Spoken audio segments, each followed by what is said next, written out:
நாம பார்க்க போற விஷயம் இந்த மாடர்ன் உலகத்தோட கவனச்சிதறல் வியாதிக்கு ஒரு முற்றுப்புள்ளி வைக்க போகுது. அதுவும் எப்படி? அதிகாலை 5 மணிக்கு உங்களை படுக்கையிலிருந்து எழுப்பதன் மூலமா. அதாவது ராபின் சர்மா எழுதின த 5 AM கிளப் புத்தகத்துல இருக்கிற முக்கியமான தரவுகளை தான் இன்னைக்கு நாம அலச போறோம். இது வெறும் சாதாரண மோட்டிவேஷன் கிடையாது. இதுக்கு பின்னால இருக்கிற நியூரோபயாலஜி என்ன, அதிகாலை 5 மணி எப்படி ஒருத்தரோட மூளைய ஹேக் பண்ணி அவங்கள உச்சத்துக்கு கொண்டு போகுதுன்னு நாம ஆழமா புரிஞ்சுக்க போறோம். ஆமா, ஏன்னா நிறைய பேரு காலையில சீக்கிரம் எந்திரிக்கிறத ஒரு பனிஷ்மெண்ட் மாதிரி தான் பாக்குறாங்க இல்லையா? உண்மைதான். இந்த தரவுகளை நான் அனலைஸ் பண்ணப்போ எனக்கு தோணின முதல் விஷயமே இதுதான். காலையில சீக்கிரம் எந்திரிக்கிறது அப்படிங்கிறது வெறும் டைம் மேனேஜ்மெண்ட் கிடையாது. ஓ, அப்ப அது வேற என்ன? அது நம்ம மூளையோட கெமிஸ்ட்ரிய, நரம்பியல் அமைப்பே மாத்தி அமைக்கிற ஒரு பயாலஜிக்கல் ப்ராசஸ். 5 மணி அப்படிங்கிறது கடிகாரத்துல இருக்கிற ஒரு முள் கிடையாது. அது மனித மூளை தன் முழு திறனையும் எந்த தடையும் இல்லாம வெளிப்படுத்துற ஒரு பயங்கரமான தருணம். சூப்பர். இந்த ஆழமான விஷயங்களை ஆசிரியர் ஒரு கதையா நமக்கு சொல்றது தான் இதுல சுவாரஸ்யமே. இப்ப பாத்தீங்கன்னா 3 முக்கியமான கதாபாத்திரங்கள் இருக்காங்க. ஆமா, அந்த கதைக்களம் ரொம்ப இன்ட்ரெஸ்டிங்கா இருக்கும். முதல் ஆள் ஒரு பெண் தொழிலதிபர், அதாவது ஒரு என்டர்பிரனர். தன்னோட சொந்த கம்பெனியை முதலீட்டாளர்கள் அபகரிக்க நினைக்கிறதால மனம் உடைஞ்சு தற்கொலை பண்ணிக்கலான்னு முடிவுல இருக்காங்க. ரொம்ப ஒரு இக்கட்டான சூழ்நிலை. கரெக்ட். ரெண்டாவது ஆள் ஒரு ஓவியர். தனக்குள்ள மிகப்பெரிய திறமை இருந்தும் அதை வெளியே கொண்டு வர முடியாம தவிக்கிற ஒரு ஆர்டிஸ்ட். இவங்க 2 பேரும் ஸ்பெல் பைண்டர் அப்படின்னு அழைக்கப்படுற ஒரு பிரபலமான பேச்சாளரோட செமினாருக்கு வராங்க. அங்கதான் அந்த 3வது ஆள் என்ட்ரி ஆகுறாரு. ஆமா, அவர் பாக்குறதுக்கு கிழிஞ்ச துணியெல்லாம் போட்டுக்கிட்டு ஒரு வீடற்ற பிச்சைக்கார மாதிரி இருக்காரு. ஆனா அவர் கையில ஒரு பல லட்சம் மதிப்புள்ள வாட்ச் இருக்கு. அது ஒரு முரண்பாடான காட்சி தான். நிச்சயமா. ஏன்னா அவர் உண்மையிலே ஸ்டோன் ரெய்லி அப்படிங்கிற ஒரு மிகப்பெரிய பில்லியனர், வைரம் மாதிரி ஒரு கோடீஸ்வரர். ஏன் ஒரு பிச்சைக்கார மாதிரி வேஷம் போட்டுட்டு வரணும்? அந்த செமினார்ல நடக்கிற விஷயம் ரொம்பவே எதிர்பாராத ஒண்ணு. மேடையில ரொம்ப உத்வேகமா பேசிக்கிட்டு இருக்கிற அந்த ஸ்பெல் பைண்டர் திடீர்னு மயங்கி கீழே விழுந்துடுறாரு. மொத்த கூட்டமும் அதிர்ச்சியில உறைஞ்சு போயிருது. ஒரு பேனிக்கான சிச்சுவேஷன். ஆமா, அந்த ஒரு குழப்பமான நேரத்துல தான் வீடற்றவர் மாதிரி வேஷம் போட்டுட்டு இருக்கிற அந்த கோடீஸ்வரர் இந்த தொழிலதிபர்கிட்டையும் ஓவியர்கிட்டையும் பேச்சு கொடுக்கறாரு. அவர் தன்னோட சட்டப்பையிலிருந்து ஒரு பிளாஸ்டிக் அட்டையை எடுக்கிறாரு. ஓஹோ, அந்த டால்பின்கள் வரைஞ்ச அட்டை இல்லையா? கரெக்ட். அதுல டால்பின்கள் வரையப்பட்ட ஒரு தீவோட படம் இருக்கு. அவர் அந்த 2 பேரையும் மொரீஷியஸ் தீவுக்கு கூப்பிடுறாரு. தன்னோட வெற்றியோட ரகசியமான அந்த அதிகாலை 5 மணி வழக்கத்தை அவங்களுக்கு சொல்லிக் கொடுக்கறதா ப்ராமிஸ் பண்றாரு. அந்த இடத்துல அவர் சொல்ற அந்த வாசகம் எனக்கு ரொம்ப பிடிச்சிருந்தது. எல்லா மாற்றங்களும் ஆரம்பத்துல கடினமா இருக்கும், பாதியில ரொம்ப குழப்பமா இருக்கும், ஆனா முடிவுல ரொம்ப அழகா இருக்கும் அப்படின்னு சொல்றாரு. ரொம்ப ஆழமான வரி அது. ஆனா இங்க எனக்கு ஒரு சந்தேகம் வருது. பல பில்லியன் டாலர் சொத்து வச்சிருக்கிற ஒருத்தர் ஏன் கிழிஞ்ச துணியை போட்டுக்கிட்டு ஒரு பிச்சைக்காரன் மாதிரி சுத்துறாரு? வெளித்தோற்றத்தை வச்சு ஆட்களை எடை போடுற நம்ம சமூகத்தை விமர்சனம் பண்றதுக்காக அவர் அப்படி பண்றாரா? அது சமூகத்துக்கான விமர்சனம் அப்படிங்கறத தாண்டி தனக்குத்தானே அவர் செஞ்சுக்கிற ஒரு உளவியல் பயிற்சி. அதாவது ஒரு சைக்கலாஜிக்கல் எக்ஸசைஸ். ஓ, அவருக்கு அவரே செஞ்சுக்கிற பயிற்சியா? அது எப்படி? ஒரு கோடீஸ்வரரா அவருக்கு எப்பவுமே ஆடம்பரமான வாழ்க்கை கிடைச்சுக்கிட்டே இருக்கு. ஆனா அந்த வெற்றியால தனக்கு ஈகோ வந்துடக்கூடாது, தன்னோட அடக்கத்தை எப்பவுமே தக்க வச்சுக்கணும் அப்படிங்கறதுக்காக அப்பப்போ இந்த மாதிரி வீடற்றவர் வேஷத்தை அவர் போட்டுக்கிறாரு. அட, இது ரொம்ப வித்தியாசமான அணுகுமுறை. ஆமா, பணமும் பதவியும் ஒரு மாயை. சமூகத்தோட அங்கீகாரத்துக்காக நாம போட்டிருக்கிற முகமூடிகளை நாமளே உடைக்கணும் அப்படிங்கறதா இதோட அடிப்படை லாஜிக். ஒருத்தரோட பணத்தை வச்சு அவரை மதிக்க கூடாது, அவரோட உண்மையான தன்மையை வச்சு தான் மதிக்கணும் அப்படிங்கிற பாயிண்ட் ரொம்ப ஸ்ட்ராங்கா இருக்கு. இது சமூகத்தோட அந்த மேலோட்டமான தன்மையை ரொம்ப அழகா தோலுர்க்கி காட்டுது. கண்டிப்பா. சரி, இப்போ அவர் தன்னோட பிரைவேட் ஜெட்ல இவங்க 2 பேரையும் மொரீஷியஸ் தீவுக்கு கூட்டிட்டு போயிட்டாரு. அங்க அந்த கோடீஸ்வரரோட பிரம்மாண்டமான வாழ்க்கை முறையை இவங்க பாக்குறாங்க. அங்கதான் ஸ்பெல்ஃப் பைண்டரோட அந்த முக்கிய தத்துவம் ஆரம்பமாகுது. ஆமா, உங்கள் அதிகாலையை வசப்படுத்துங்கள், உங்கள் வாழ்க்கையை உயர்த்துங்கள். அந்த 5 AM கிளப்புக்கு சில கடுமையான விதிகள் அவர் சொல்றாரு. கரெக்ட். அதுல முதல் விதி என்னன்னா, கவனச்சிதறலுக்கு அடிமையாகிறது உங்க படைப்பாற்றலோட மரணம். இப்போ நம்ம கையில இருக்கிற ஸ்மார்ட் போனை நம்ம எப்படி யூஸ் பண்றோம்னு யோசிச்சு பாருங்க. காலையில எழுந்த உடனே முதல் வேலையா போனை தான் தேடுறோம். அதேதான். ஸ்பெல் பைண்டர் இதுக்கு ஒரு வார்த்தை சொல்றாரு. நம்ம எல்லாரையும் அவர் இணைய உலக ஜோம்பிகள் அப்படின்னு கூப்பிடுறாரு. சைபர் ஜோம்பிஸ். சைபர் ஜோம்பிஸ் கேக்குறதுக்கே ஒரு மாதிரி இருக்கு, ஆனா அதுதான் நிஜம். டெக்னாலஜி நம்மள வளர்க்கணும், ஆனா நாம அதுக்கு அடிமையாகி நம்ம மூளையோட நினைவாற்றலையும் கவனத்தையும் இழந்துட்டு வர்றோம். இதுக்கு பேரு தான் டிஜிட்டல் டிமென்ஷியா. ஓஹோ, டிஜிட்டல் டிமென்ஷியா. அதாவது தொடர்ந்து ஸ்க்ரோல் பண்ணிக்கிட்டே இருக்கிறதால நம்ம மூளையால ஒரு விஷயத்துல ஆழமா கவனம் செலுத்த முடியல, அதானே? ஆமா. இத மாத்தணும்னா விதி எண் 4 ஃபாலோ பண்ணணும்னு அவர் சொல்றாரு. அதாவது 95% மக்கள் செய்ய தயங்குற விஷயங்கள நீங்க செய்ய ஆரம்பிக்கணும். அதுக்கு பெஸ்ட் டைம் அதிகாலை 5 மணி. இங்க தான் எனக்கு ஒரு பெரிய முரண்பாடு தோணுது. அதிகாலை 5 மணிக்கு எந்திரிக்கிறது பலருக்கும் ஒரு பெரிய தண்டனை மாதிரி தான் தெரியும். அது ஆரம்பத்துல அப்படிதான் தோணும். இதுல லாஜிக்கலா யோசிச்சா அதிகாலை 5 மணி அப்படிங்கறதுல என்ன மேஜிக் இருக்கு? ஒருவேளை அந்த நேரத்துல யாருமே முழிச்சிருக்க மாட்டாங்க, நமக்கு எந்த டிஸ்டர்பன்ஸும் இருக்காது அப்படிங்கிற அந்த தனிமை தான் காரணமா? நிறைய பேர் அப்படிதான் நினைக்கிறாங்க. ஆனா அது மட்டும் இல்ல. அப்போ நான் நைட்டு 2 மணி வரைக்கும் முழிச்சிருந்து வேலை பார்த்தாலும் எனக்கு அதே தனிமை கிடைக்குமே. நள்ளிரவுல வேலை பார்க்கறதுக்கும் 5 மணிக்கு வேலை பார்க்கறதுக்கும் பயாலஜிக்கலா என்ன வித்தியாசம்? இது ரொம்ப நுட்பமான ஒரு பாயிண்ட். நீங்க நைட் 2 மணிக்கு முடிச்சிருக்கும்போது உங்க உடம்புல என்ன நடக்குதுன்னு பாத்தீங்கன்னா, அது உங்க உடம்போட இயற்கையான தூக்க சுழற்சியை எதிர்த்து போராடிட்டு இருக்கு. சர்க்காடியன் ரிதம் இல்லையா? கரெக்ட். மூளை மெலட்டோனின் அப்படிங்கிற தூக்க ஹார்மோனை சுரந்து உங்களை தூங்க வைக்க ட்ரை பண்ணும். ஆனா நீங்க அதை எதிர்த்து விழிச்சிருக்க உடம்பு கார்டிசால் அப்படிங்கிற ஸ்ட்ரெஸ் ஹார்மோனை ரிலீஸ் பண்ணும். ஓ, அப்போ நைட் 2 மணிக்கு நம்ம மூளை சோர்வடைஞ்சு ரொம்ப ஸ்ட்ரெஸ்ல வேலை பார்க்குது. ஆமா. ஆனா அதிகாலை 5 மணிக்கு அப்படி கிடையாது. நல்ல தூங்கி எழுந்ததும் உங்க மூளையோட ப்ரீஃப்ரண்டல் கார்டெக்ஸ் கொஞ்ச நேரத்துக்கு அமைதியா இருக்கும். ப்ரீஃப்ரண்டல் கார்டெக்ஸ்னா அந்த லாஜிக்கலா யோசிக்கிற பகுதியா? அதேதான். எதற்கெடுத்தாலும் கவலைப்படுறது, ஓவர் திங்கிங் பண்ற பகுதி அதுதான். இது அமைதியா இருக்கிற அந்த நிலைக்கு பேரு டிரான்சியன்ட் ஹைப்போஃப்ரண்டாலிட்டி. டிரான்சியன்ட் ஹைப்போஃப்ரண்டாலிட்டி பேரே ரொம்ப சயின்டிஃபிக்கா இருக்கு. ஆமா.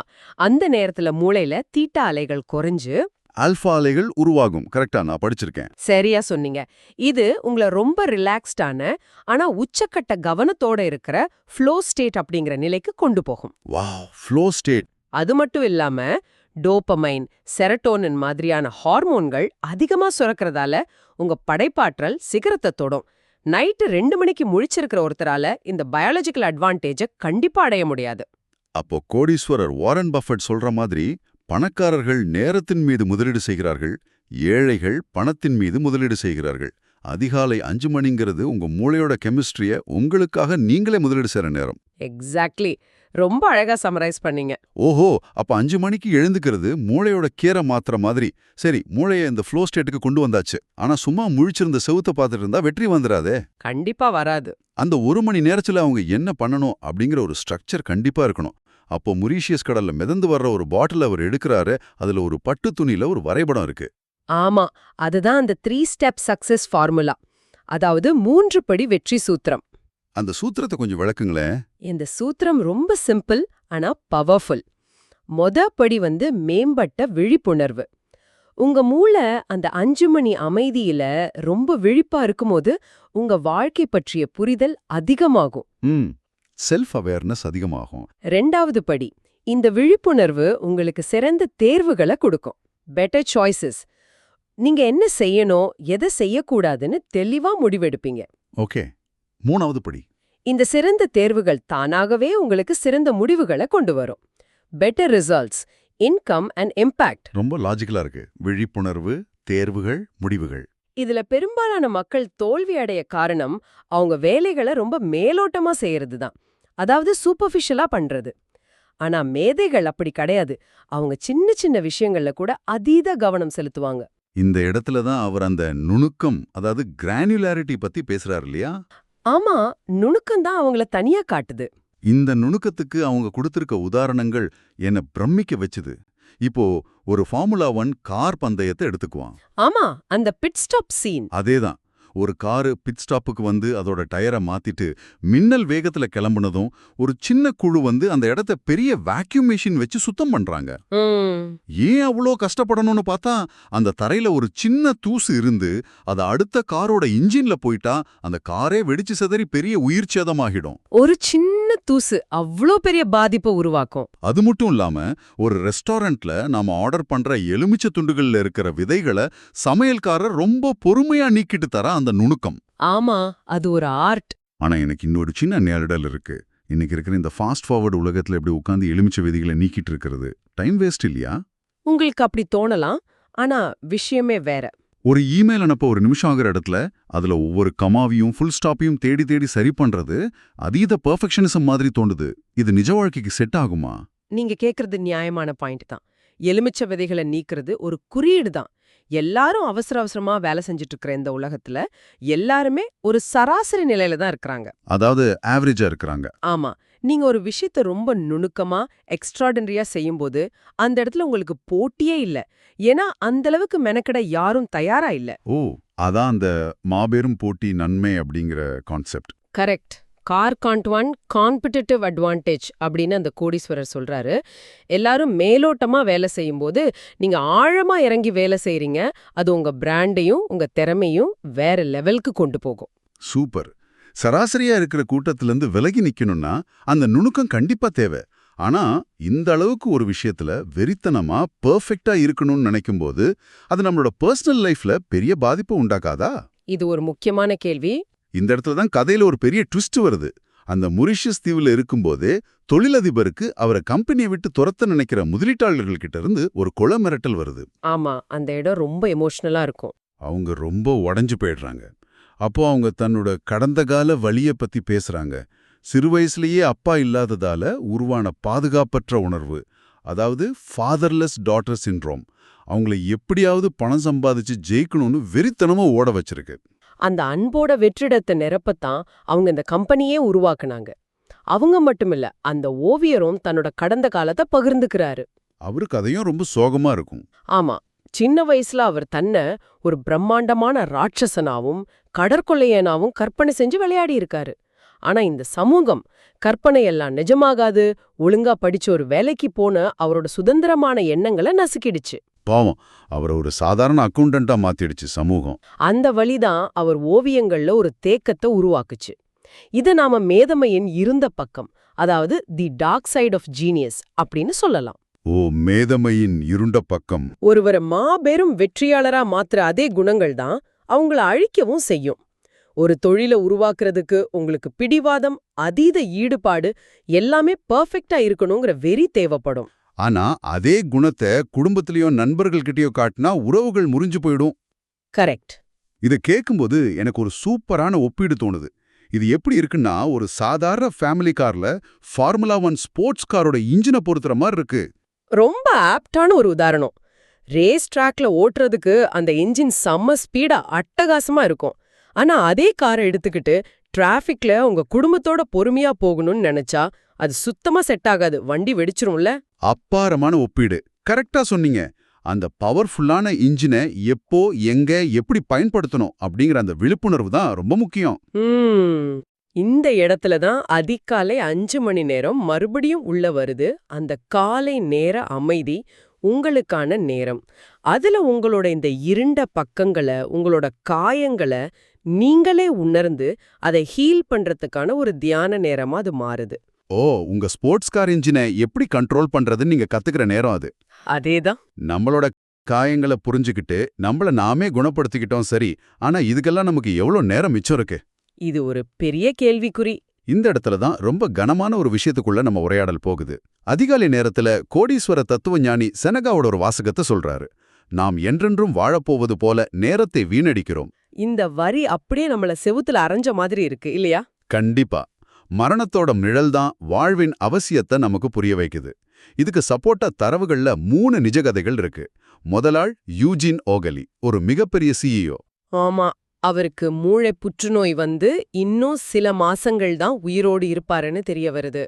அது தெரிஞ்ச உடனே இவ்ளோ நாள் அவர் சம்பாதிச்ச பணமோ பதவியோ அவருக்கு பெருசா தெரியல. அவரு தன்னோட பொண்ணோட ஸ்கூல் நிகழ்ச்சிகளை தவற விட்டதையும் நண்பர்களோட சேர்ந்து சாதாரணமா நடந்து போன தருணங்களையும் நினைச்சு ஏங்குறாரு. அத சேசிங் டேலைட் அப்படிங்கிற ஒரு புத்தகமாவே எழுதியிருக்காரு. 2வது கதை இதைவிட ரொம்ப எமோஷனலானது. ஜீன் டாமினிக் பாபி அப்படிங்கிற ஒரு பத்திரிகையாளர். ஆமா, அவருக்கு லாக்டின் சிண்ட்ரோம் அப்படிங்கிற ஒரு கொடூரமான நோய் வருது. அவரோட மொத்த உடம்பும் முடங்கி போயிடுது. அவரால தன்னோட இடது கண்ணிமையை மட்டும்தான் அசைக்க முடியும் இல்லையா? கரெக்ட். அந்த நிலைமையிலையும் அவர் மனம் தளரல.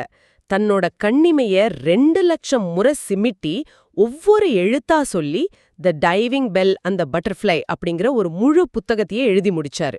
வாவ்! எந்த குறையும் இல்லாத முழு ஆரோக்கியத்தோட இருக்கிற நாம ஒரு நாளைக்கு எவ்வளவு நேரத்தை சும்மா வீணடிச்சிட்டு இருக்கோம்னு இது முகத்துல அடிச்ச மாதிரி கேக்குது. கண்டிப்பா. 3வது, ஒரு இசைக்கலைஞர் வாரன் ஜேவோன். மரணப்படுக்கையிலிருந்து அவர் சொன்ன ரொம்ப ஃபேமஸான வரி, ஒவ்வொரு சாண்ட்விச்சையும் ரசித்து சாப்பிடுங்கள். அதாவது என்ஜாய் எவ்ரி சாண்ட்விச். எவ்வளவு ஒரு எளிமையான ஆனா ஆழமான வரி பாருங்க. ஆனா எனக்கு ஒரு கேள்வி வருது. நாம எப்பவுமே இந்த ப்ராஜெக்ட் முடிஞ்சா நிம்மதி, வீக்கெண்ட் வந்தா சந்தோஷம், ரிட்டையர் ஆனா உலகத்தை சுற்றலாம்னு மகிழ்ச்சியை தள்ளி போட்டுக்கிட்டே தான் இருக்கோம். ஆமா, நம்ம எல்லாருமே பண்ற தப்பு அதுதான். இப்போ திடீர்னு நம்ம மரணத்தை பத்தி யோசிக்கிறது, அதிகாலை 5 மணிக்கு எழுந்து வேலை செய்ய நமக்கு எப்படி உந்துதலை தரும்? மரணத்தை பத்தின சிந்தனை ஒரு விதமான விரக்தியோ பயத்தையோ தானே தரணும். எப்படி சொல்றீங்க? அதாவது எப்படியும் சாக போறோம், இதுல ஏன் 5 மணிக்கு எழுந்து கஷ்டப்படணும்னு தோணாதா? இது ரொம்ப ஆழமான ஒரு முரண்பாடு. ஆனா உண்மை என்னன்னா, மரணத்தை பத்தின சிந்தனை விரக்திய தராது. அது ஒரு அபாரமான தெளிவை தரும். ஒரு கிளாரிட்டி கிடைக்கும்னு சொல்றீங்க. ஆமா, வாழ்க்கை அப்படிங்கிறது ரொம்ப மென்மையானது. நாளைக்கு என்ன நடக்கும்னு யாருக்கும் தெரியாது. உங்களோட தனித்துவமான திறமைகளை, உங்க கனவுகளை, உங்க ஐடியாவை வெளிய கொண்டு வர நாளைக்கு உங்களுக்கு நேரம் இல்லாம கூட போகலாம். அந்த அவசரம், அதாவது காலத்தின் கட்டாயம்தான் உங்களை உந்தி தள்ளும். உங்க சிறந்த படைப்புகளை நாளைக்கு தள்ளி போடாதீங்க. அதனாலதான் அதிகாலை 5 மணிக்கு எழுந்து உங்களோட முழு எனர்ஜியும் அந்த நாளுக்கான உங்க சிறந்த பங்களிப்புல போடுங்கன்னு இந்த புத்தகம் ரொம்ப அழுத்தமா சொல்லுது. ரொம்ப அருமையா சொன்னீங்க.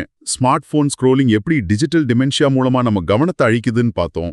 ஆமா, அதுக்கு மாற்று மருந்தா அதிகாலை 5 மணிக்கு எந்திரிக்கும் போது மூளையோட ப்ரீஃப்ரண்டல் கார்டெக்ஸ் அமைதியாகி டோபமைன் அதிகமா சுரந்து எப்படி நம்மள ஒரு ஃப்ளோ ஸ்டேட்டுக்கு கொண்டு போகுதுன்னு சயின்டிஃபிக்கா புரிஞ்சுக்கிட்டோம்.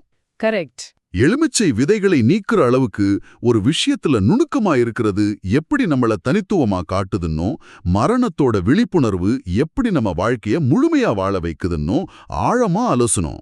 ஆமாம், இந்த தரவுகள் முழுவதுமே ஒரு மைய கருத்தை தான் சொல்லுது. உங்களுக்குள்ள ஒரு மாபெரும் சக்தி உறங்கிக்கிட்டு இருக்கு. அந்த சக்தியை தட்டி எழுப்ப அதிகாலை 5 மணி அப்படிங்கிறது ஒரு சிறந்த திறவுகோல். நீங்க உலகத்தை மாத்துறதுக்கு முன்னாடி உங்க காலை பொழுதை மாத்த ஆரம்பிங்க.